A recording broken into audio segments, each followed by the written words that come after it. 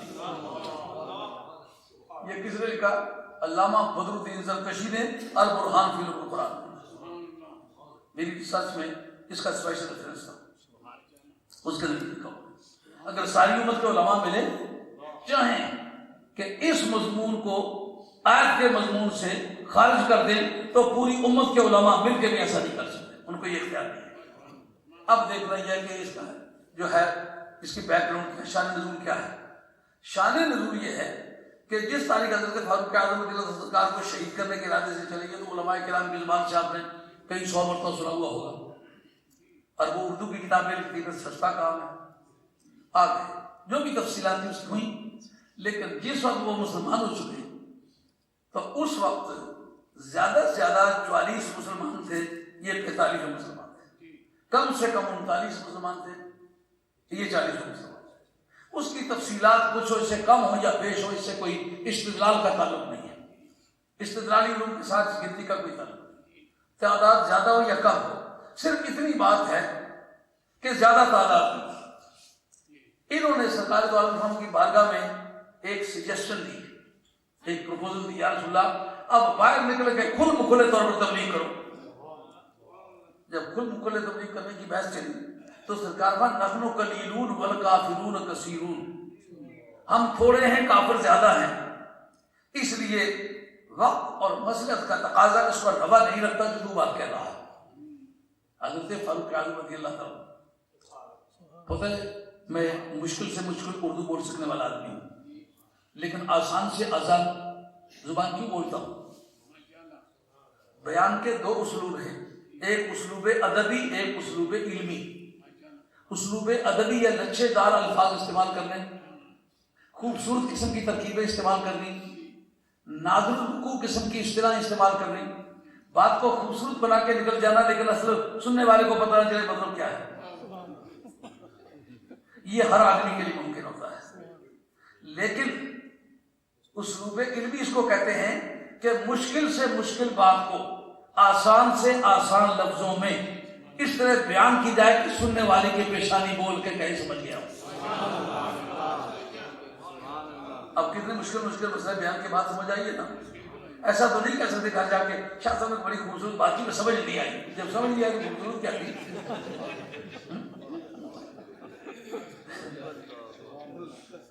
تو بات کو سمجھ آنے کے لیے یہ ضروری ہوتا ہے کہ بات کسی سادہ سے سادہ لفظ، بہت اچھی طرح بات سمجھی ہوئی ہو تو سادہ لفظوں میں کوئی ایکسپریس اس کو کر سکتا ہے، نہیں تو نہیں کر سکتا۔ بات کیا تھی کہ فاروق اعظم نے کہا کہ خود مکھلے تبلیغ کریں، سرکار نے فرمایا کہ ہماری تعداد تھوڑی ہے۔ اب اس جگہ حضرت فاروق اعظم ایک نوبارد آدمی ہیں، ان کو یہ نہیں پتا کہ نبی کے مقابلے میں کوئی مختلف رائے پیش کرنے کی اجازت نہیں، نوبارد آدمی ہے۔ ان کا یا رسول اللہ حسبک اللہ ہو وانا یا رسول اللہ، خدا آپ کو کافی ہے پر میں کافی ہوں۔ اس وقت جتنے صحابہ بیٹھے ہوئے تھے ان کے لیے دو موقف ہونے چاہیے تھے، ایک تو یہ کہ مارے تو ہم کھاتے رہے، ہمارا نام ہی نہیں لیا، ساتھ کریڈٹ سمیٹ کے لے جا رہا ہے۔ معلوم ہے کریڈٹ بھی بڑی پرانی بحث ہے، کسی کو ڈسکریڈٹ نہیں کرنا چاہیے۔ تو پھر دوسرا موقف کیا تھا؟ دوسرا موقف یہ ہے کہ اللہ کے بغیر تو کافی کوئی ہوتا ہی نہیں، نام اپنا کیوں لیتا ہے؟ اب 40 آدمی ہیں یا 44 آدمی ہیں، ان کے اجماع کا نام، حضور کے دور میں تو اجماع تھا ہی نہیں، جو اصولی ہیں وہ کہتے ہیں کہ حضور کے بعد اجماع کی بحث چلی ہے، جس میں سرکار خود فیصلہ فرما سکتے تو اس میں تو بحث ہوتی نہیں۔ پر اگر آپ سرکار دو عالم علیہ السلام کے وصال پاک کے بعد اس بات کا ذکر کریں اور پوچھیں کہ آج تمہیں حضرت فاروق اعظم کے اس جملے سے اختلاف ہے، اگر کوئی نہ کہے تو آج پھر وہ اجماع ہے کہ یہ صحابہ کے اجماعی عقیدے کے خلاف ہے کہ اللہ کے بغیر کوئی مدد نہیں کر سکتا۔ بات خیال میں اب سمجھے کہ یہ اجماع ٹرانسفر کس لیے ہوتا ہے؟ حضور کے وصال کے بعد وہی مذہب رہا. انہوں نے یہ نہیں کہا کہ یا رسول اللہ کے بغیر تو کافی کوئی ہوتا نہیں، تو یہ کہ اپنا کیوں نام لے رہا ہے. ان کو اختلاف اس سے ہوا کہ محنت کر کر کے ہم مر گئے، ابھی اس نے کلمہ پڑھا، ابھی کام تو کیا ہے کچھ نہیں، ابھی کہتا اللہ آپ کو کافی پر میں کافی.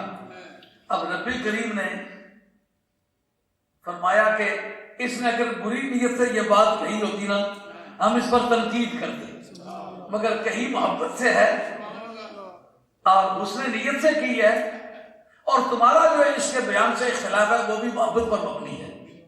آل محبت کو معروم کرنا نہ ہمارے قانون میں روا ہے نہ ہماری محبت میں روا ہے، اس لیے ہم ایسا کرتے ہیں تمہیں انکلوڈ کر لیتے ہیں. حسبک اللہ ومن اتبعک من المؤمنین، اے پیارے تجھے اللہ کافی ہے اور وہ ایمان والے کافی ہیں کہ جنہوں نے تمہاری اتباع کی ہے، مومنوں میں سے عقیدہ صحیحہ کے ساتھ اتباع کی. اس کے ساتھ اہل علم کے طبقے پر وہ کہتے ہیں کہ جناب اس جگہ کا پر عطف ہے من کا، حسبک اللہ ومن، اللہ تعالیٰ تجھے بھی کافی ہے اور ان کو بھی کافی ہے جو مومنوں میں سے تجھ پر ایمان لائے. کی ودا بھی اعتبار سے ذہن میں آ رہی بات ہے. علم کو نکال کے جو تفسیریں کی جاتی ہیں دقت سے بڑی پیش آتی ہے. اب اس کو ٹائٹ کرتے ہیں جناب ناویوں کا مذہب ہے کہ اس میں ظاہر کا عطف اس میں ضمیر پر اس وقت تک درست نہیں جب تک کہ اس میں ضمیر کا تکرار نہ کر دیا جائے. اگر کاف اور من کا عطف ہوتا تو چاہیے یہ کہ من اتبعک انت، من اتبعک ایاک، کا تکرار کسی ضمیر مخاطب سے ہو جاتا، واحد مذکر مخاطب کی ضمیر سے تکرار ہوتا تو پھر اس پر من کا عطف درست ہوتا. لیکن من کا عطف اور کا پر نہ بھی کہتے ہیں، کا اس میں ضمیر ہے اور من جو ہے یہ موصولہ یا موصوفہ ہے لیکن اسماء ظاہر میں سے ہے، تو اس میں ظاہر کا عطف اس میں ضمیر پر اس وقت تک درست نہیں جب تک کہ اس میں ضمیر کا تکرار نہ کر لو. تو معنی متعین ہو گئے کہ پیارے تجھے اللہ کافی ہے اور یہ جتنے صحیح عقیدے والے تھے بلائنڈلی اندھا دھند تیری پیروی کرتے، پرواہ نہیں کرتے کہ نفع کا خسارہ ہے، اللہ کافی ہے بریے کا.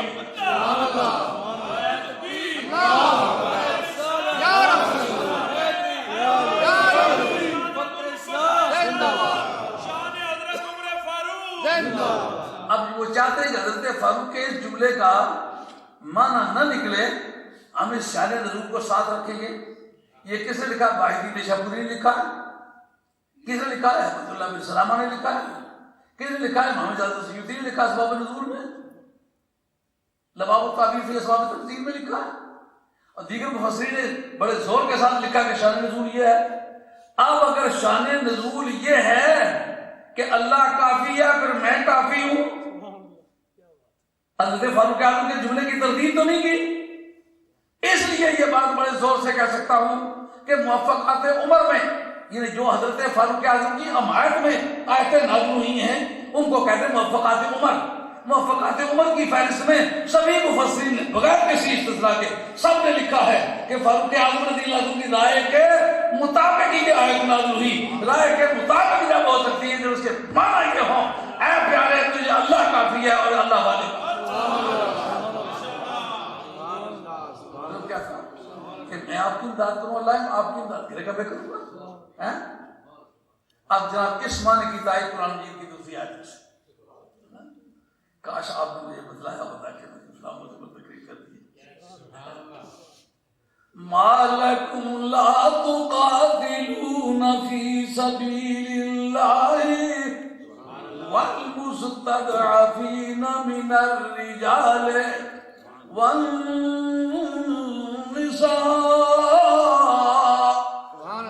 والولدان الذین یقولون ربنا اخرجنا من هذه القرية الظالم أهلها واجعل لنا من لدنك وليا واجعل لنا من لدنك نصيرا. کاش حافظ ہوتا. قرآن کی کہتا ہے دعا لکم لا تخافون. ایکسپلینیشن کال ہو رہی ہے آل مدینہ سے. وہ خواہ 350 میل کا سفر یا 450 میل کا سفر ہے، لیکن پوچھ ہو رہی ہے کن کے بارے میں؟ مکہ شریف کے جو صحابہ کرام دشواریوں کا سامنا کر رہے ہیں کہ ان کی آڑے کیوں نہیں آتے ہو، ان کی مدد کیوں نہیں کرتے ہو. اب جو آزاد کشمیر میں ہم نے مساجد بنانے کی ذمہ داری کو قبول کیا کہ اتنی تو ہماری توفیق ہوئی انشاءاللہ مسجدیں بنائیں گے، کیونکہ بدعقیدہ لوگوں نے اپنی اپنی آفر پیش کی مختلف وظائف میں کہ مسجدیں ہم بنائیں گے، مدرسے ہم بنائیں گے، لیکن لکھ کے دو بعد میں مولانا ہمارے ہوں گے، تنخواہ ہم دیں گے، عقیدہ ہمارا پھیلے گا. اب اہل سنت والجماعت نے کہا ہمارا باپ دادا سے تو یہ عقیدہ نہیں، اور ہمارے زمرے نے اولیاء اللہ پیدا کیے. جھوٹے علماء پیدا کر سکتے ہیں، جھوٹے ولی نہیں پیدا کر سکتے. اس لیے علماء وہ سچے ہیں جنہوں نے ولی پیدا کیے.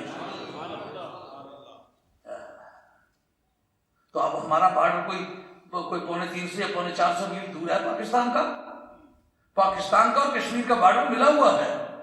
اس لیے یہ ایکسپلینیشن ہم سے بدرجہ اولا کال کی جا سکتی ہے، پوچھا جا سکتا ہے کیوں ایسا نہیں کرتے، کیوں مدد نہیں کرتے. رب کہتا ہو مدینہ شریف کے رہنے والے ہو، مدینہ طیبہ کے رہنے والوں، تم سے یہ پوچھتا ہوں بتاؤ ان کی مدد کیوں نہیں کرتے ہو جن کو کمزور سمجھ لیا گیا، بیچارے مسکین غریب مرد عورتیں بچے جو کہتے ہیں مولا کریم اس شہر سے ہمیں نکال. ساری دنیا مکہ شریف جانے کی دعائیں مانگتی ہے، وہ مکہ شریف میں ہیں، وہ وہاں سے نکلنے کی دعائیں مانگتے ہیں. چل آزم اتے چل وسیے جسے یار دا آنا جانا ہے.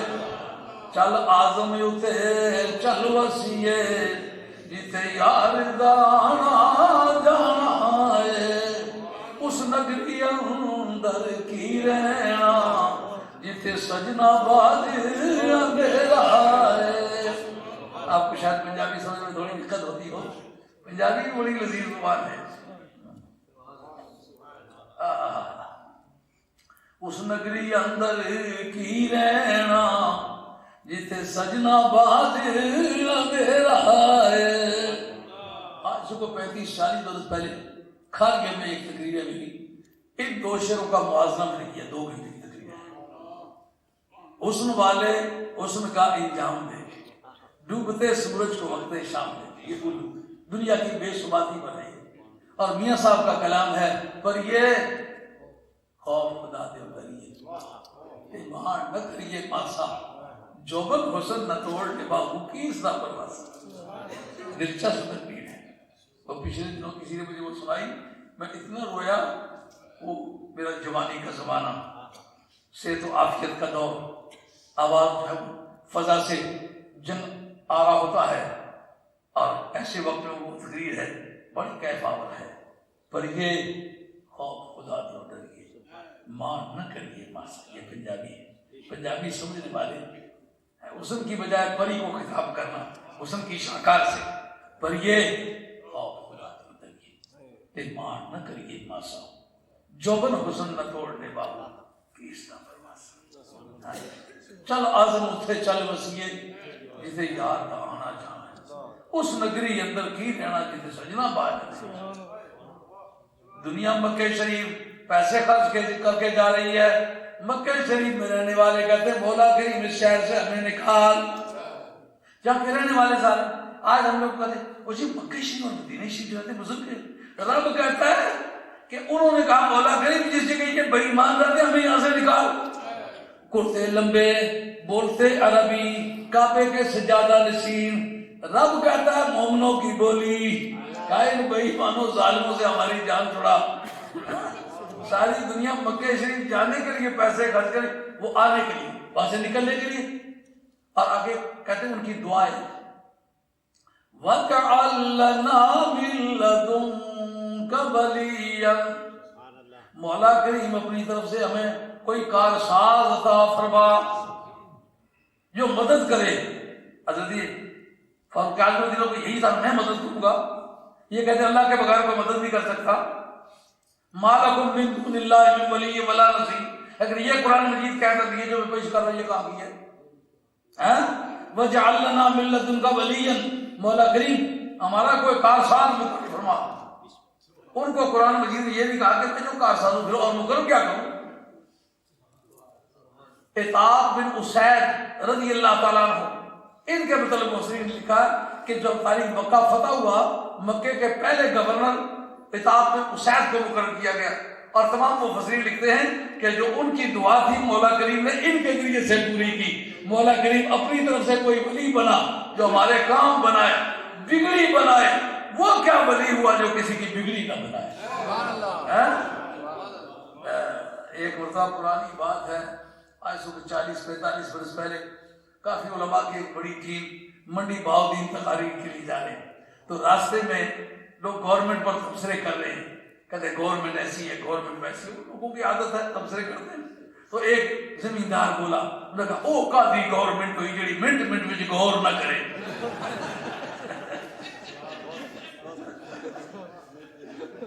سمجھ آئیے بات؟ کیا وہ کیا ولی ہوا جو کام نہ بنائے. حضرت غوث الثقلین رضی اللہ عنہ کو للکارنے والے نے للکارا تو ڈوبا ہوا بیڑا تیرا کے نہ تیرا کمبے زندگی کا لفظ کہہ کے میرا پھیر کیتا زندہ فانیاں نو 12 برساں دا ڈوبیا تار بیڑا مولا رنج نہیں کیتا دل جانیاں نو. ایک نگاہ نال پکڑ کے بلی کیتا چوراں فاسقاں فاجراں زانیاں نو. غوث پاک بازو کھانا کون موڑے وگیاں لوہے محفوظ دیاں کہانیاں. نعرہ تکبیر، نعرہ رسالت، یا رسول اللہ حیدری، یا زندہ. یہ نعرہ بھی ویلے نہ ماری جلے گڈی اسٹیشن پر لنگی کی شاید پچھو ٹکٹ دس گیا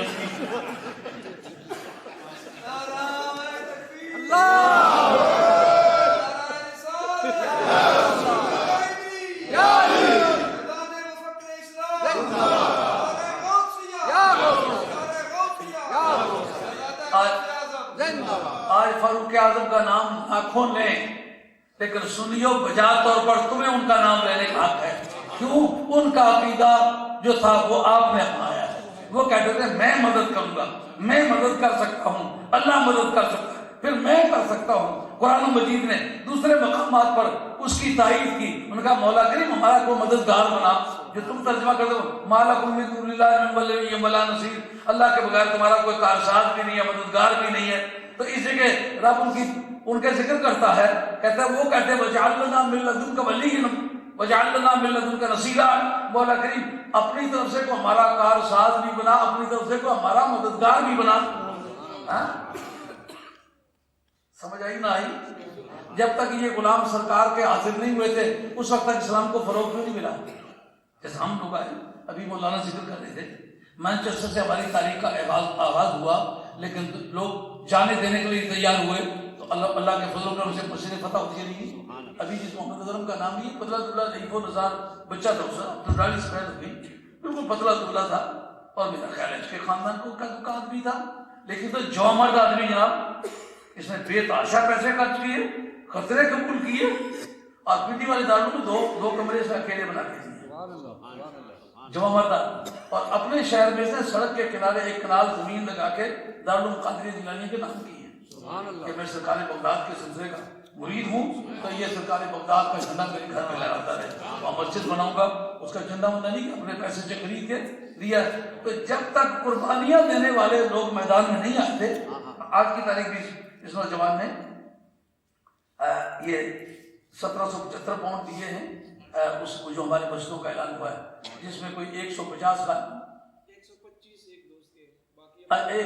پاؤنڈ کسی دوست نے دیے ہیں، باقی سب ان کے اپنے خاندان.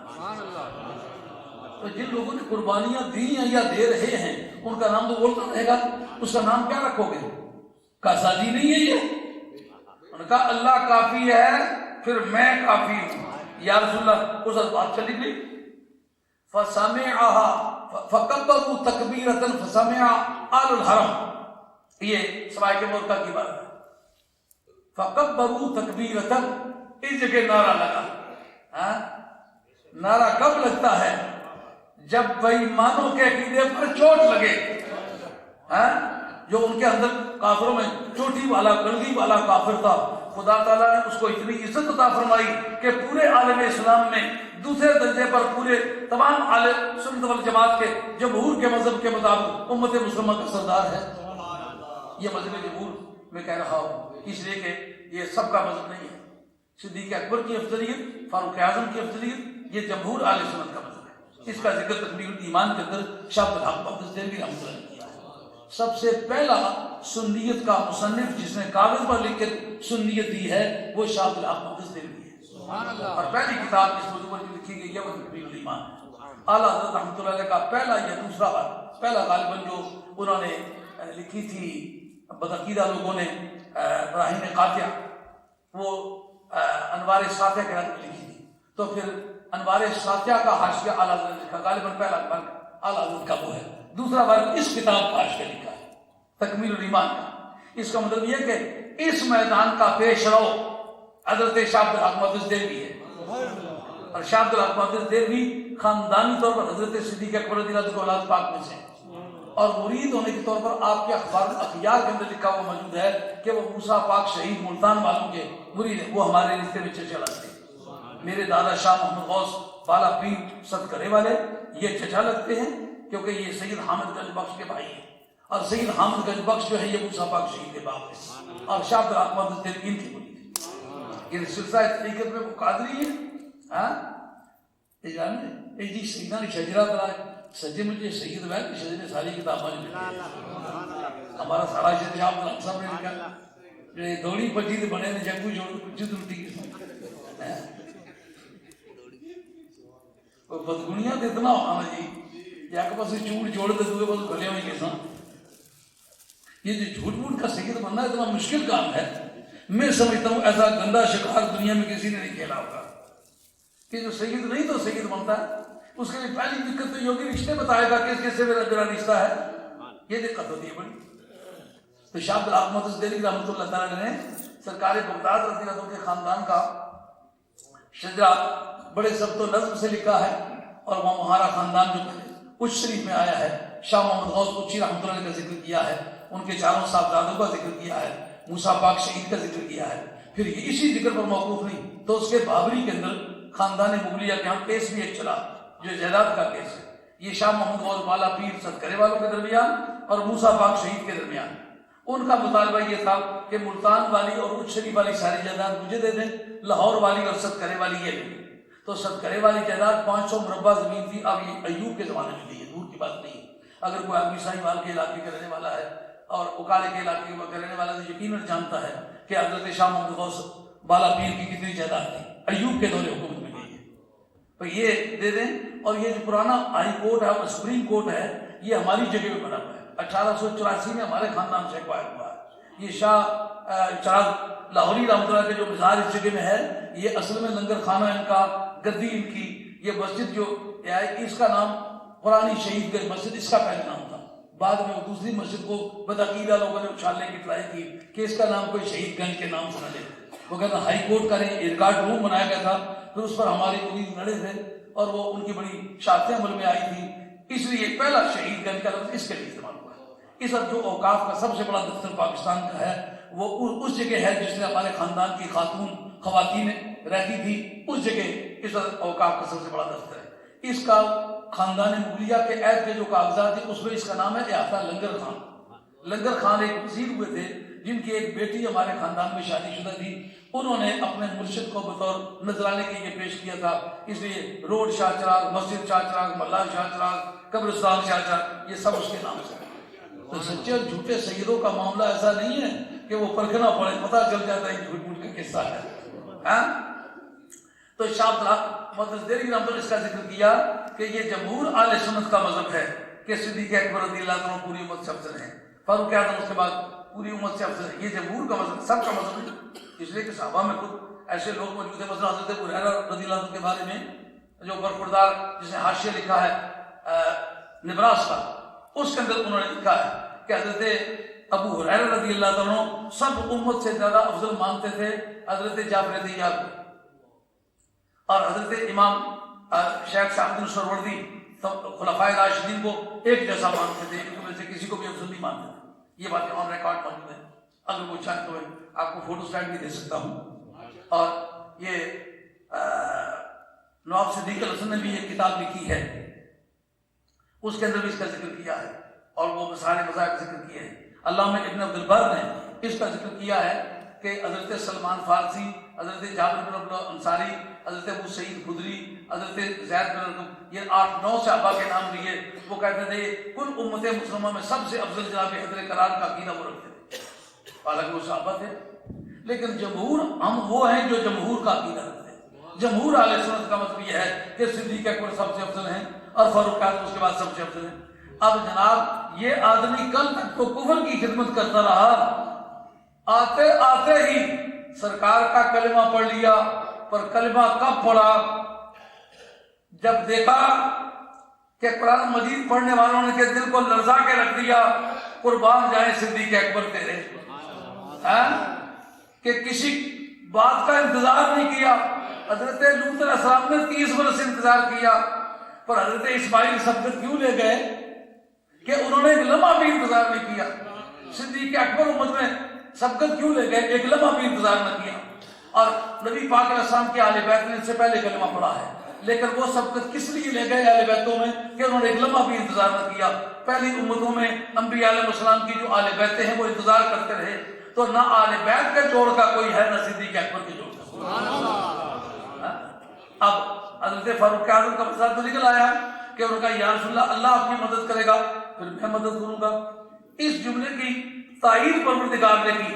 جب یہ ثابت ہو گیا کہ یہ آیت موافقات عمر سے ہے تو معلوم ہوا کہ حضرت فاروق اعظم کے اس عقیدے کی رب نے تائید کر ڈالی ہے، اور یہ اہل سنت کا مذہب ہے. سمجھ میں؟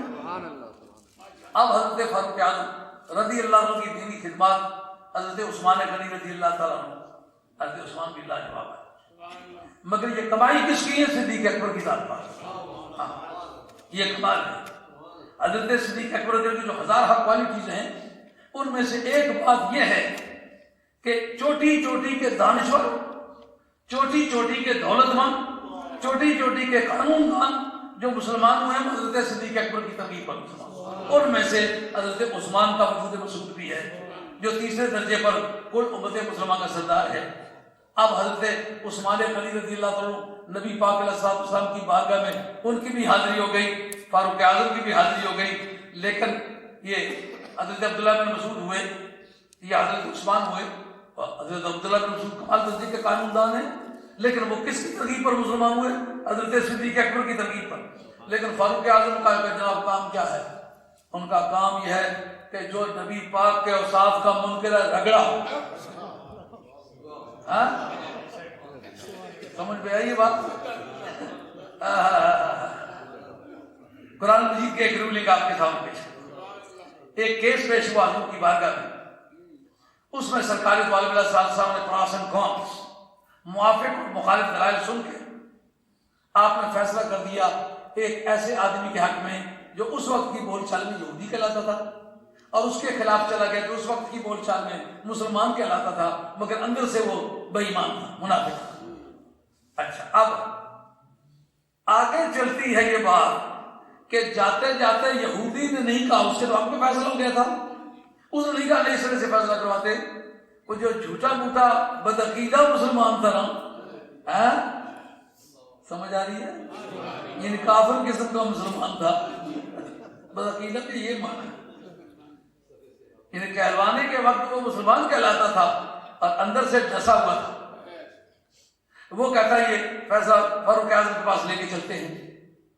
اب وہ یہودی کہتا ہے یار فیصلہ نہیں پڑتا تمہارے نبی نے کر دیا، پھر تم ان کے پاس کیوں لے کے چلتے ہو؟ ان کا یہ خیال تھا کہ جو ہی حضرت فاروق اعظم کو یہ پتہ چلے گا نا کہ یہ یہودی ہے تو میں مسلمان ہوں، وہ نہ آؤ دیکھیں گے نہ تاؤ دیکھیں گے. رگڑا. فاروق اعظم کا مطلب سمجھ آیا؟ وہ جو غازی علم الدین نے لگایا نا، وہ غازی علم الدین ہماری جماعت کا ہے. جو ٹاپ والے محبوب نے جو رگڑا لگایا تھا نا، وہ ہماری جماعت کا ہے. جتنے بھی بات بدعقیدہ لوگوں کو مار پٹائی کی ہے اہل سنت نے کی ہے، بس عقیدہ میں سے بس بازو ہی بڑھتے رہے کہ یوں کر دیں گے یہاں کر دیں گے، لیکن نہ یوں ہو سکا نہ یہاں ہو سکا۔ اب جناب سمجھنے والی باتیں یہ ہے کہ فاروق اعظم کے پاس جس وقت کی حاضری ہوئی تو آپ پوچھتے ہیں اچھا دیکھتا ہوں، لیکن وہ یہودی کہتا ہے سرکار نے اس کا پہلے فیصلہ کر دیا ہوا ہے۔ انہوں نے کہا اگر کر دی یہ بات تو آپ نے بہت بڑا سنی ہوئی ہے، لیکن جب میں اگر اڈیوں پار کر سنا پھر پتہ لگ بھی نہیں سنی، نواں اسلام تو نیا نہیں نہ سکتا نا، وہ پرانا ہی ہے نا، لیکن جب اس میں اپنی کٹنگ کری تو تمہیں دسنا تو پتہ لگی دسنا۔ سونا تو لوگ گھر سے لے کے جاتے ہیں جی، بالیاں پر نہیں دکانتے بنائی دیں ضلع سنارا بنائی دے دیں پر فرمائی سیانی نہیں سکتی مارے اللہ سونا یا نہ مائے، یہ بات اللہ فرمائے۔ اب مسئلہ یہ تھا کہ حضرت فاروق اعظم رضی اللہ تعالیٰ عنہ کا عقیدہ اس جگہ سمجھنا ہوگا کہ حضرت فاروق اعظم کا عقیدہ کیا ہے۔ ان کا عقیدہ یہ ہے کہ سرکار تاجدار مدینہ علیہ الصلوۃ والسلام قانون کی نظروں میں لاسٹ اینڈ فائنل اتھارٹی ہے، اس کے بعد اگر کوئی آدمی کسی کے پاس جائے اس کا معنی یہ ہوگا کہ وہ مرتبے میں اور اختیارات میں سرکار سے بڑھ کر کسی کو سمجھتا ہے۔ بات سمجھو یہ فاروق اعظم نے کہا عمر بھی زندہ ہو اور کوئی آدمی سرکار سے کسی کو بالا دست بھی سمجھے میں اسے زندہ چھوڑوں پھر میں سنی نہیں ہوں، پھر میں کچھ اور۔ آئی بات سمجھنے؟ تو کہتے ہیں ہم معلومات بڑھانے کے لیے کہتے یا تو بے کی گالیاں کڑا تھا تو معلومات کوئی نہیں بتانا، نبی کی گالیاں کڑا تو معلومات بتانا ہے بیا۔ اگر تمہاری اماں کی شان میں کوئی آدمی گستاخی کرے تو تو کبھی معلومات کے بڑھانے کا سہارا لے کے چپ نہیں رہ سکتا۔ کیا وجہ ہے کہ نبی کی بے ادبی کرتا ہے؟ گالی نہیں انہوں دی، صرف یہ کہ اس کا فیصلہ اثر نو کرے۔ ان کا اس کا مطلب یہ ہوا کہ اس آدمی نے یہ سمجھا ہے کہ کسی کی عقل، کسی کا دانش، کسی کا اختیار، کسی کی پاور نبی سے زیادہ ہو سکتی ہے۔ اب یہ کہنا کہ وہی ہو چکی تھی، نہیں جناب اس بارے میں قرآن مجید کے اندر کوئی وہی نہیں ہے، اپنے طور پر آپ فرض کر لیں مجھے اختلاف نہیں ہے۔ اس وحی کا ذکر نہیں کہ فیصلہ وحی کے مطابق کیا تھا، ما ینطق عن الہوی ان هو الا وحی یوحی، اس کے تحت محدثین نے گفتگو کی ہوئی ہے کہ کیا سرکار امر اجتہادی میں اجتہاد بھی کر سکتے ہیں یا وہ بھی وہی ہوتا ہے۔ یہ ایک لمبا سلسلہ ہے، کبھی فرصت میں سن لینا طویل ہے داستان میری، کبھی اس پر چھڑے کبھی علماء کا اکھاڑا ہوا تو پھر آپ کی خدمت میں عرض کریں گے کہ نبی کے امور اجتہادیہ میں وہی کار فرما ہوتی ہے کہ نبی کی ذاتی رائے بھی کار فرما ہوتی ہے۔ پر فیصلہ انہوں نے کیا ہوا ہے، اب فاروق اعظم کے سامنے اپنے عقیدے کا اظہار کرنا ہے۔ میں کیا سمجھتا ہوں، جو سرکار کے اختیارات میں کمی محسوس کرے وہ کافر ہے۔ کیا بھائی یہ عقیدہ آج کس کا ہے؟ سنی کا عقیدہ ہے۔ جو نبی کے علم میں فرق جانے وہ کافر ہے۔ جو کہتا ہے نبی کو دیوار کے پیچھے کر بتائیے فیصلے غلط کیوں ہوتے ہیں؟ علم کا فرق ہوتا ہے نا۔ جو نبی کے علم میں فرق لائے وہ کافر ہوتا ہے۔ اس لیے فاروق اعظم نے آؤ تاؤ نہیں دیکھا جو کیا سو کیا آپ کو پتہ ہی ہے، لیکن کبھی اس پر غور کیا کہ اس کا موٹیو کیا ہے؟ اس سوچ کو حرکت کس نے کی ہے؟ کہا کہ اس نے یہ تو کم از کم سوچ لیا ہے کہ نبی کے علم میں فرق ہے، نبی کے علم میں کمی ہے۔ فیصلہ تو جب ہی غلط کر سکتا ہے جب علم میں کمی ہو، تو نبی کے علم کی کمی باور کرنے والا یا کرانے والا عمر کے نزدیک کافر ہے، اس لیے نہیں چھوڑتا۔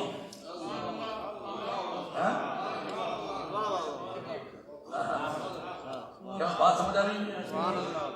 میں تو اب اتنا عمر سیدھا ہو چکا ہوں کہ کوئی واہ واہ کرے تو بھی اور ہائے ہائے کرے تو بھی میری دل پر کوئی اثر نہیں ہوتا، اس لیے میں سمجھنا چاہوں گا بات بھی بلے پڑی ہے۔ آج کے حالات میں پھر سنی کون ہوگا جو یہ عقیدہ رکھے کہ نبی کے علم میں جو کمی محسوس کرنے والا ہے وہ کافر ہے؟ کیسے رہتا کہاں تھا جی؟ مدینہ طیبہ میں، بولتا کیا تھا جی؟ عربی، کرتا کیسا تھا؟ لمبا، نمازی تھا کہ نہیں تھا؟ پہلی صفوں میں کھڑے ہو کے پڑھتا، منافق پہلی صفوں میں پڑھتے تھے، کا مدینہ شریف کا بھی رہنے والا ہو، بولتا عربی ہو، لمبا کرتا ہو، نمازی ہو، مسجد نبی میں نماز پڑھتا ہو، مگر علم نبی میں فرق تسلیم کرے، کافر ہے کا کوئی؟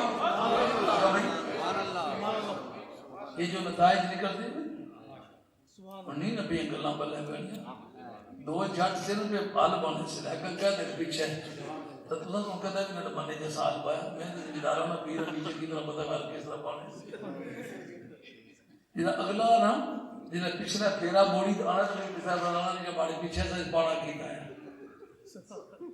جنہا اس تک کہا تو سکا جانے ہم یہ رہا پاڑے کرنا ہے بیا تو سکا تو جنہا تھی انہوں بیا کی طرح بڑا البا کھلایا سی اس کو پاڑے نا تیرا کیا تلک بڑھنا اگر تلک تو کوئی نہیں بڑھنا میں گلا جو گھر نکلی تھی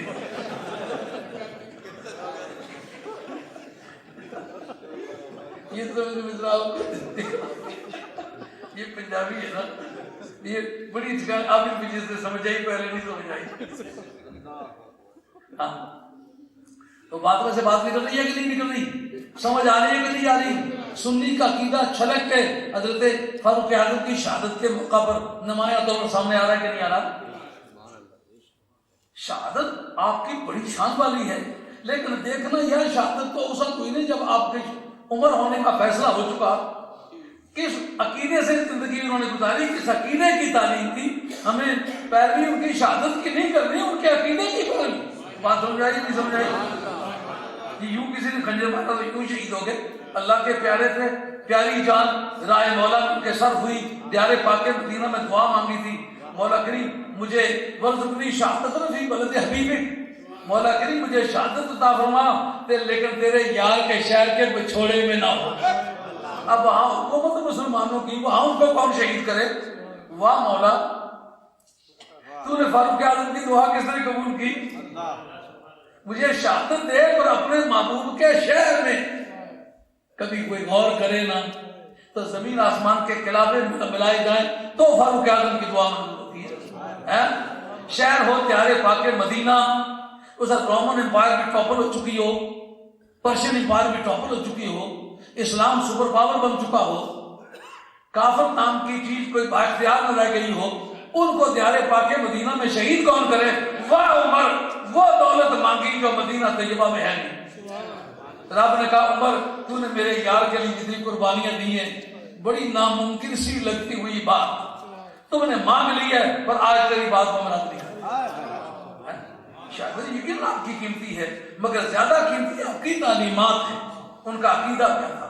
ہم سنی ہونے کی حیثیت سے یہ معلوم کرنا چاہیں گے کہ آپ کا عقیدہ کیا تھا۔ جس وقت کیا آپ نے کیا؟ ان کا ٹھہر اللہ مکانہ کا، یہ مکانہ کا یہ اسم فعل ہے، اقیموا مقامکم کے معنی، مقامکم یہ اسم فعل ہے، اپنی جگہ ٹھہرو، مجھے انتظار کرو۔ اندر جا کے تلوار نکال کے اس کو دیکھا دھار ٹھیک ہے، واپس آ کے نا اس کی گردن پر پھیر دی، جس نے کہا تھا کہ فیصلہ نیا چاہیے، ان کا جو سرکار کے فیصلے کے بعد کسی کے پاس یہ پاور تسلیم کرے کہ سرکار سے اوپر والا ہے کوئی جو سرکار کے فیصلے کو، نچلے کوٹوں کو اوپر والے کوٹ چیلنج کر سکتے نا؟ سمجھ آ رہی بات کی نہیں؟ اگر کوئی قانون دان بیٹھا ہو تو پوچھوں، اگر تحصیلدار ہی کیس کو ریجیکٹ کرے پھر تحصیلدار کی سماعت میں آتا ہے؟ اگر بااختیار دفعہ 30 کا کسی کیس کو ڈسچارج کرے تو اسے جو آگے سپیریئر ہے اس کے پاس اپیل ہوگی نا۔ اپیل کے لیے تو زیادہ بالا دست، زیادہ بااختیار چاہیے۔ اب فاروق اعظم نے کیا کہا؟ انہوں نے کہا کہ سرکار سے زیادہ اختیار کسی کا قائدات میں تسلیم کرو، میں تمہیں زندہ چھوڑوں، قتل کر دیا۔ اب اسی کے سوال پیدا ہوتا ہے، فاروق اعظم نے جا کر سرکار سے پوچھا کہ یا رسول اللہ اس کو قتل کروں؟ پوچھا نہیں۔ معلوم عاشق لوگ مفتیوں سے فتویٰ بعد میں دریافت کرتے ہیں، عشق کے تقاضوں کو پورا کرتے ہیں۔ عشق نے کہا اس کو مار ڈال۔ اب اس کے بعد سوال پیدا ہوتا ہے سرکار کا۔ سرکار تاجدار مدینہ علیہ السلام براہ راست آتے، اگر کوئی آدمی آؤٹ آف جورسڈکشن اپنے اختیارات اپنے پاورز کا استعمال کر لے تو فوراً ایکسٹریڈیشن کال ہوتی کہ نہیں ہوتی؟ حضور نے آ کر ان سے پوچھا نہیں کہ کیوں ایسا کیا؟ قرآن کی آیت نہ بھی نازل ہوتی تو یہ طے ہو گیا تھا جو سرکار کے علم میں فرق جانے، سرکار کے علم میں کسی کو بالا جانے.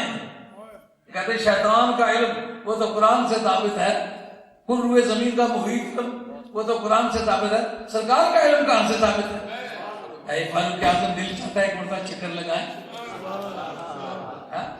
وہ جو رگڑا ہے وقت کا، ان کو پتا چلے کہ نبی پاک کا کلمہ پڑھنے والی دنیا میں بھی ہے زندہ.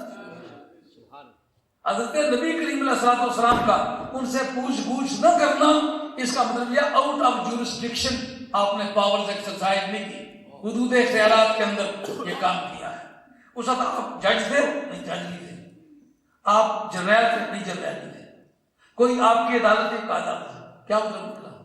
کہا کہ نبی پاک کی کوئی ہتک کرے تو پھر کوئی عدالتوں کا انتظار کرے، عمر سے اس کا کوئی تعلق نہیں، سننی ہے لڑ جائے گا، ان جاؤں کچھ ہوگا. سمجھا گی بات؟ اب جناب قرآن مجید نے جو بات کہی ہے، فَلَا وَرَبِّكَ لَا يُؤْمِنُونَ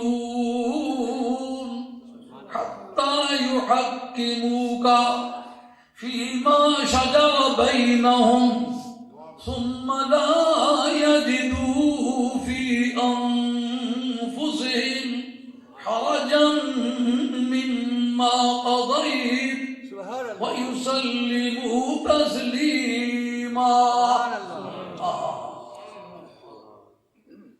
آپ بھی کو حافظ ہیں؟ آپ بھی حافظ ہیں؟ چپ کری سا بیٹھے ختم پڑھنے سے بندہ آیا. بندے کی پیشانی سے پتا چلنا چاہیے کہ یہ میں ٹھیک پڑھ رہا ہوں کہ غلط پڑھ رہا ہوں. نہ تائید نہ تردید. میں تو حافظ نہیں ہوں جیسے کہ میں غلط پڑھ لوں تو آپ سے امداد چاہوں گا، آپ کی رہنمائی کو قبول کروں گا، مگر میری سوچ میں ایسا بھی ٹھیک پڑھا نہیں ہے. الحمدللہ. رب کہتا ہے فلا وربک کا، تیرے رب کی قسم. مولا کریم تو رب العالمین ہے، یہ کیوں کہتا ہے تیرا رب؟ کہ رب العالمین تو میں ہوں ہی، لیکن یہ اصل معنی کے اعتبار سے میں نے ربوں کا کہا. تیرے رب کی قسم کا جو کہا ہے فلا وربک، یہ لا نافیہ قسم کے اول میں تاکید قسم کے لیے آتا ہے. یہ نہیں کہ نہیں قسم کھاتا، قسم فرماتا ہوں. ہمارے علماء کے ایک تحقیق کے مطابق قسم کھانے کا لفظ قابل اعتراض ہے، مگر اکثریت اس بات کا اعتبار نہیں کرتی. وہ کہتا ہے روٹی کھانا اللہ کی شان کے لائق نہیں ہے، قسم کھا لینے میں کوئی حرج نہیں. تو جب قسم فرمائی پروردگار عالم نے کہا تیرے رب کی قسم. اس کی کیا وجہ ہے؟ کہ ایک ماں ہے جس کے 4 بچے ہیں.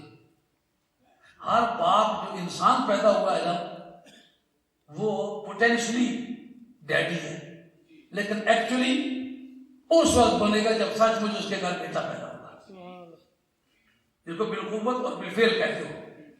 بالقوت تو وہ ابا ہے، لیکن بالفعل وہ ابا اس وقت کہلائے گا جب اس کے گھر بچہ پیدا ہوگا. ماں کی کیا حالت ہے؟ ماں جو پہلا بچہ ہوتا ہے نا اس کا نام لے کے بھی اچھو کا ابا، اچھو کے ابا جی آئے تھے، اچھو کے ابا گئے تھے. اگر باقی بچے مجھ سے پوچھے کہ ابھی اس کا ابا تو یہ ہمارا ابا کدھر چلا گیا، ان کا دراصل پہلی مرتبہ جب ابا اس نے کہلایا ہے نا تو اس کا ابا ہی بن کے کہلایا. اس طرح منسوب ہو گیا کہ پہلے یہی نام بولا گیا ہے. کہا رب کہتے ہیں پالنے والے کو، جب تک پلنے والا نہ ہو. یہ پروردگار عالم کی صفات اضافیہ میں سے، صفات حقیقیہ میں سے نہیں ہے. جن کا وجود ہر وقت ظہور پذیر ہوتا ہے وہ صفات حقیقیہ ہیں، اور جن کا ظہور کسی دوسرے کے وجود کا انتظار کرتا ہے ان صفات کا نام ہے صفات اضافیہ. وہ ڈیڈی تو تھا لیکن ڈیڈی ہونے کا معنی اس کے اندر چھپا ہوا تھا. ظاہر کب ہوا جب بچہ سامنے آیا. کہا پالنے کی صفت تو مجھ میں ہر وقت ہے، پر اس کا اظہار کب ہوگا جب پلنے والا ہو. پلنے والا کائنات میں پہلے تو ہے، اس لیے پہلے میں تیرا رب لگ دو، بعد میں کسی اور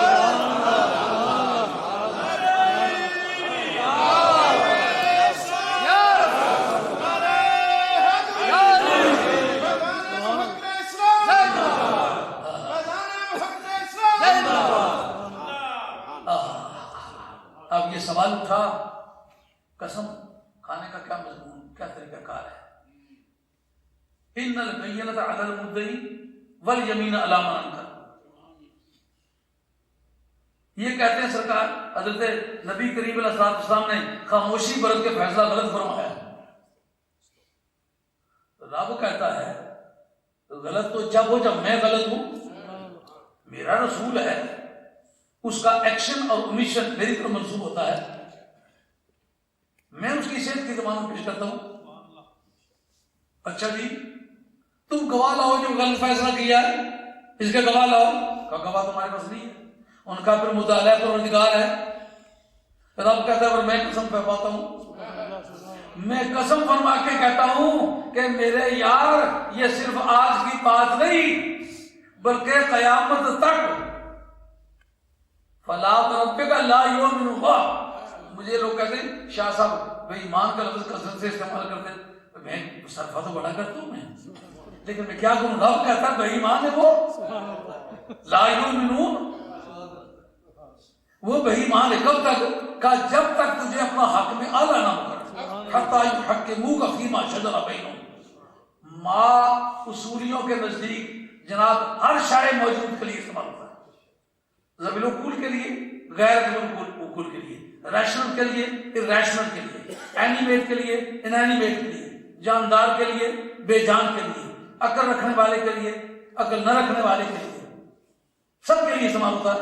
جمادات کے لیے، نباتات کے لیے، حیوانات کے لیے، سب کے لیے استعمال ہوتا ہے. تو پھر کیا مطلب؟ کسی طرح کا کوئی معاملہ ہو اگر تم اس کو حق میں اعلیٰ نہ مانو تو پھر بے ایمان ہو. ہے جی سنی کا کیا مطلب ہے کہ سرکار مختار کل ہے، اور مختار کل کا اور معنی کیا ہے؟ اس کو بے اختیار کہتے ہیں کہ ساری دنیا کے کیسز اس کے کورٹ میں اپیلیبل ہوں، اس کا فیصلہ کسی کورٹ میں اپیلیبل نہ ہو تو لاسٹ اینڈ فائنل اپروول کس کی ہوگی؟ جس کے فیصلے پر اپیل نہ ہو سکے. تو سب سے اختیارات کا عہدہ، بڑا عہدہ کس کے پاس ہوگا؟ جس کے فیصلے کے خلاف اپیل نہ ہو سکے. فرمایا میرے یار کو حاکم بنانا پڑے گا. یہ کس سے ثابت کرتے اپیل نہیں ہو سکتی؟ حتی یحکموک فیما شجر بینہم.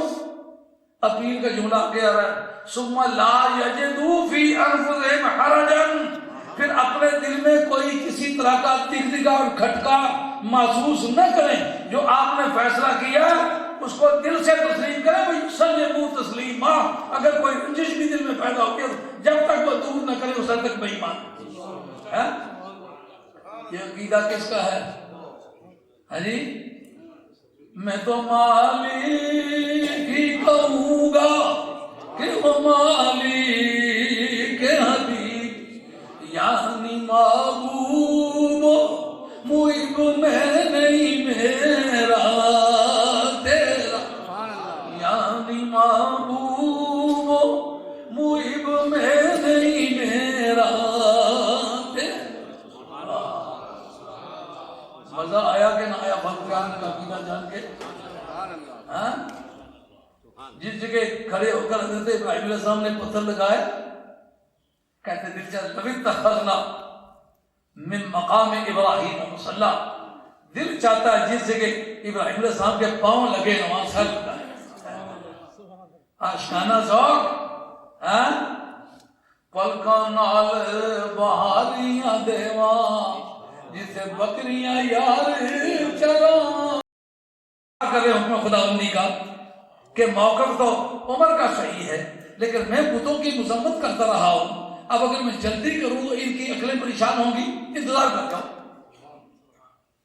انتظار کیا. پروردگار عالم نے کہا جو بات عمر نے کہی ہے یہ بھی آج موافقات عمر میں سے. فاروق اعظم رضی اللہ تعالیٰ عنہ نے کہا کہ اس کو جائے نماز بنانا چاہیے. رب نے کہا اس کو جائے نماز بناؤ. وہ تو کہتے چاہیے، میں حکم دیتا ہوں بناؤ. اب جناب بات سمجھ آئی کہ نہ آئی؟ جس جگہ کھڑے ہوتے تو وہاں تو پاؤں لگتے تھے نا. تو پاؤں والی جگہ اگر اتنی برکت والی ہے جہاں سر لگا ہو، جہاں پوری باڈی لگی ہوئی ہو، اس کی کیا کیفیت ہوگی؟ اب صحابہ کرام اس سوچ بچار میں پڑ گئے کہ بتوں سے ہمیں نفرت دلائی ہے. کہا یہ من دون اللہ کا اور من لطف اللہ کا فرق ہے. جو کہا نا وَجَعَلْ لَنَا مِن لَّدُنْكَ وَلِيًّا وَجَعَلْ لَنَا مِن لَّدُنْكَ نَصِيرًا، وہ جو کہا مَا لَكُم مِّن دُونِ اللَّهِ مِن وَلِيٍّ وَلَا نَصِيرٍ، من دون اللہ، اللہ کے مخالف دھڑے کی طرف سے تمہارے پاس کوئی کارساز نہیں ہے، کوئی مددگار نہیں ہے۔ جہاں تک اللہ کے اپنے دھڑے کا سوال ہے، اس کے دھڑے کے مددگار بھی ہیں اور اس کے دھڑے کے کارساز بھی۔ اسے پتھروں کا بھی فرق معلوم کرو، اگر مندر کو پتھر لگا ہوا ہے اس کی تعظیم کرتے ہو تو یہ کفریات میں سے ہے، مسجد کو پتھر لگا ہوا اس کی تعظیم کرتے ہو یہ ایمانیات میں سے ہے۔ گرنتھ کو غلاف چڑھا ہوا ہے، آپ اس کی آسمانی کتاب سمجھ کے اس غلاف کو چومتے ہیں، یہ کفریات میں سے ہے۔ اور قرآن مجید پر چڑھے ہوئے غلاف کو آپ چومتے ہیں، یہ ایمانیات میں سے۔ کپڑا یہ بھی ہے، کپڑا وہ بھی ہے، لیکن اس کا تعلق من لدن اللہ سے ہے، اس کا تعلق من دون اللہ سے ہے۔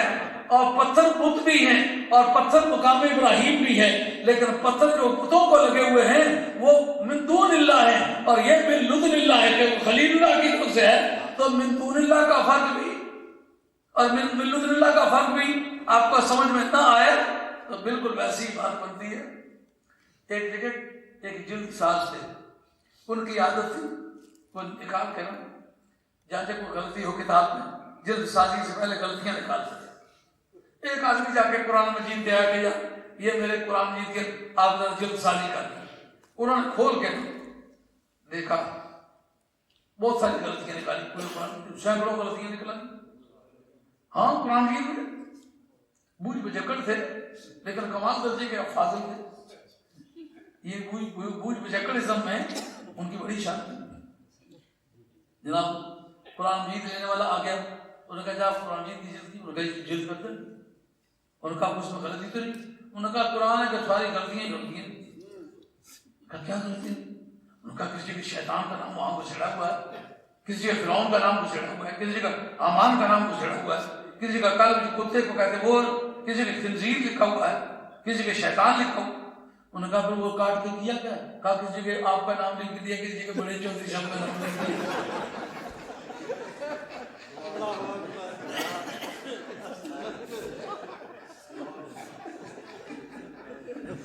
یہ نہیں دیکھا کہ یہ ولی من دون اللہ اور ہوتا ہے اور ولی من لدن اللہ اور ہوتا ہے، وہاں نہیں دیکھا یہ شیطان کا نام کس سینس میں لیا گیا، اس کو لعنت بھیجی گئی ہے، خنزیر کے گوشت کو حرام کیا گیا ہے، وہاں مذمت کے انداز میں ذکر کیا گیا ہے، وہاں سے کیوں نکالتا ہے پاگل؟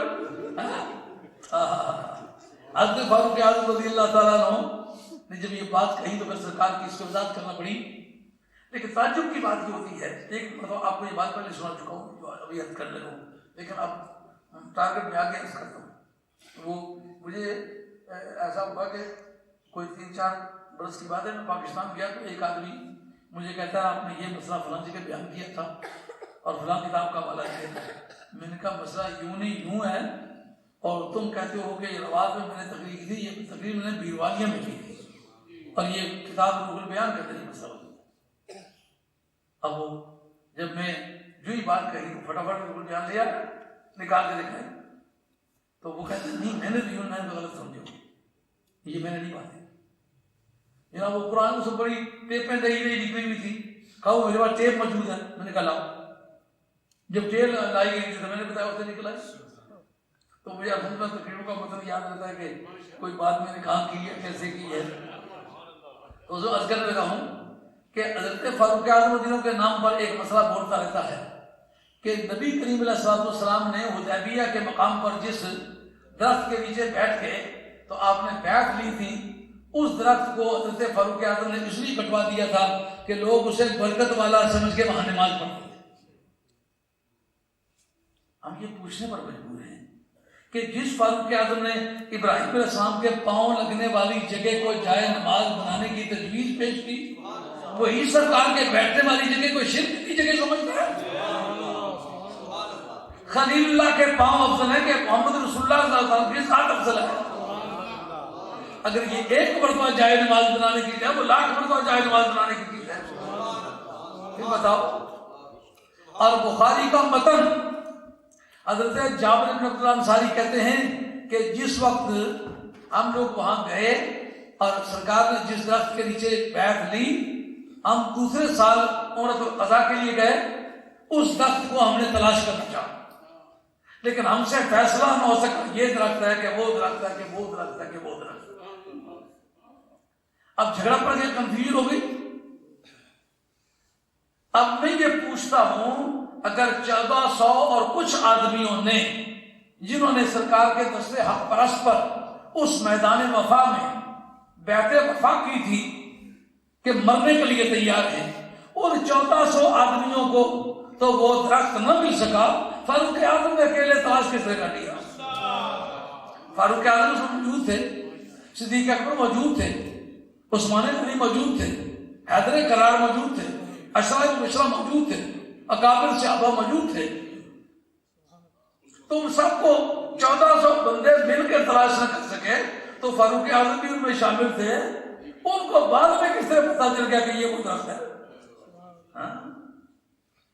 پٹواریاں گل کریے نا، وہ پتیاں تو جب توڑنے نا، پورا پھر جناب ادھر ہی باڑی ادھر نکلی سی، پورا بندہ درخواست دے رہا ہے پچھتانا کہ ملی سی درخواست دینی چاہیے، یہ جی صحیح ہے بھی کہ صحیح، جھوٹ موٹ کے قبضے یوں ہی ہوتے ہیں نا۔ اب جناب اس پر جب غور کیا، اگر بخاری کا متن یہ بتائے کہ دوسرے سال پتہ نہیں چل سکا، آپ نے اس کو کٹوایا کب؟ اپنے دور خلافت میں، تو مجھے یہ بتاؤ کہ سرکار کے عہد میں جب دریافت نہ ہو سکا تو پھر 12ویں 13ویں سال میں جا کے ان کو کس طرح پتا چلا؟ بات بوگس ہے۔ ہاں، اب یہ بات کو فیصلہ ہو گئی کہ سرکار کی جگہ ہوتی جناب عمر کبھی نہیں کٹواتے۔ سوال یہ ہوتا سرکار نے کیوں نہیں کٹوایا؟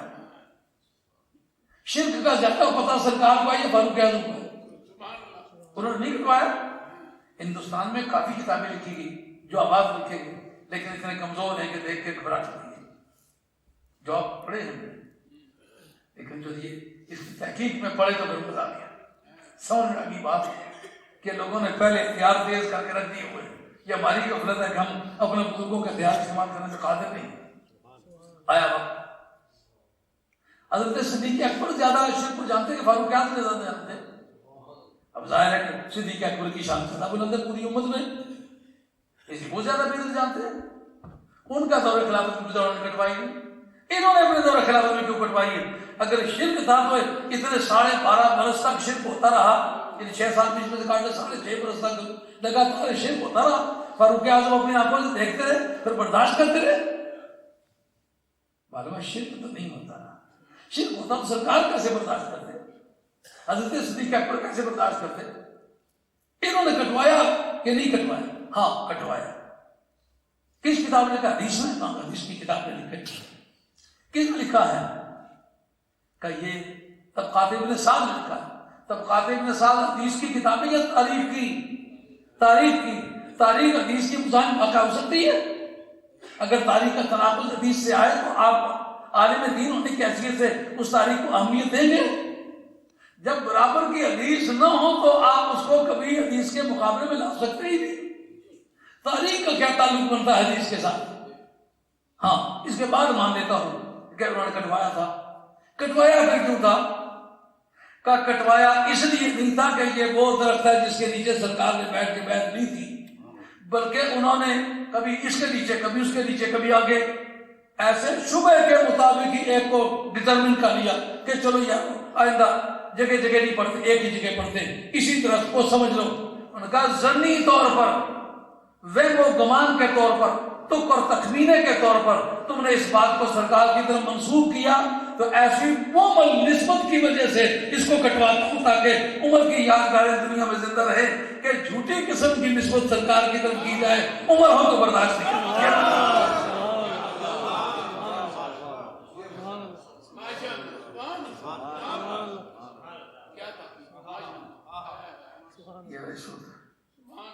یار مجھے دوئی ہوئی گئی اور یار پھر دوئی باری کو چھوڑو گئے یار رضی عثمان رضی رضی گالینا بلا شہادت موقع سے امام علی مقام میں شہادت انہیں تو کلا کری سوال رستے زخمی انہوں نے شہادت کو باقی حصہ لے گیا۔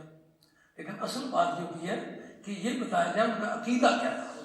اس وقت جھگڑا ان کی شہادت کا نہیں ہے، اس وقت جھگڑا عقیدے کا ہے، کیونکہ سرکار دو عالم علیہ السلام نے فرمایا تھا کہ یاد رکھو ستفترق امتی علی 73 فرقۃ، میری امت 73 فرقوں میں تبدیل ہوگی، کلہم حلقہ، سب ہلاک ہونے والے۔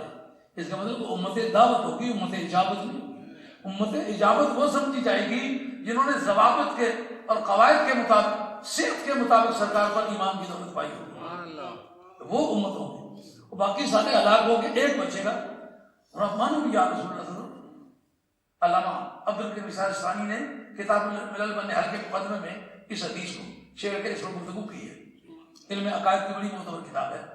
اس نے بتایا کہ صحابہ نے پوچھا من یا رسول اللہ، یا رسول اللہ بتائیے کہ وہ کون ہے جو نجات پائیں گے؟ فراہم آل سنت والجماع، یہ لفظ آل سنت والجماعت جو استعمال ہوتا ہے وہ اس بنیاد پر استعمال، وہ آل سنت والجماعت ہے۔ اس صحابہ نے پوچھا مس سنت والجماعت، سنت اور جماعت چیز کیا ہے؟ فرمایا ما انا علیہ اليوم و اصحابی، جس چیز پر، جس عقیدے پر آج میں ہوں نا اور میرے صحابہ ہیں، وہ سنت اور جماعت، اس کا نام سنت ہے، اس کا نام جماعت ہے۔ ان کا سا عقیدہ، ان کا سا عمل، یہ سنت اور جماعت ہے، اور ایسے لوگ اہل سنت والجماعت ہیں۔ باقی سارے جہنم میں جائیں گے، صرف وہ جنتی ہوں گے۔ اب ہم یہ سمجھنے کی پوزیشن میں ہیں کہ اب ہم معلوم کر چکے کہ فاروق اعظم کا کیا عقیدہ تھا، کہ جس کے اللہ والوں نے پاؤں لگائے ہیں وہاں سر لگانا چاہیے، یہ عقیدہ فاروق اعظم کا ہے۔ جو سرکار کی شان میں فرق لائے اس کی گردن روک دینی چاہیے۔ جو نبی پاک علیہ السلام سے زیادہ علم والا کسی کو سمجھے اس کو بے ایمان سمجھنا چاہیے۔ جو سرکار کے سے زیادہ با اختیار کسی کو سمجھے، سرکار کو بے اختیار سمجھے، اور وہ ہمارے کاغذات میں بے ایمان ہے۔ اور رب نے اس پر مور لگا دی کہ ظاہری زبان سے بھی کہنا ہوگا مجھے تسلیم ہے، اور دل سے بھی مان لینا ہوگا مجھے تسلیم ہے۔ یہ اہل سنت والجماعت ہے، کیونکہ سرکار وہ اہل سنت والجماعت ہیں کہ جس عقیدے پر میں ہوں، میرے آج صحابہ ہیں، وہ عقیدہ سنت کا ہے، اور وہی عقیدہ جماعت کا ہے، اور اس عقیدے والے اہل سنت والجماعت ہیں۔ آج کا بیان اختتام پذیر ہوتا ہے۔ اب آپ سے اجازت چاہتا ہوں، وما علینا الا البلاغ المبین، وآخر دعوانا الحمد للہ رب العالمین۔ خیال ہوتا ہے کہ تیرے صحابہ کرام گزرے ہیں، ان کی کرامتیں کہاں ہیں؟ میں بتاتا ہوں کہاں ہیں۔ سبحان اللہ۔ حضرت عثمان غنی رضی اللہ عنہ کی ذات پاک ان لوگوں میں سے ایک ہیں جو شروع میں ایمان لائے تھے۔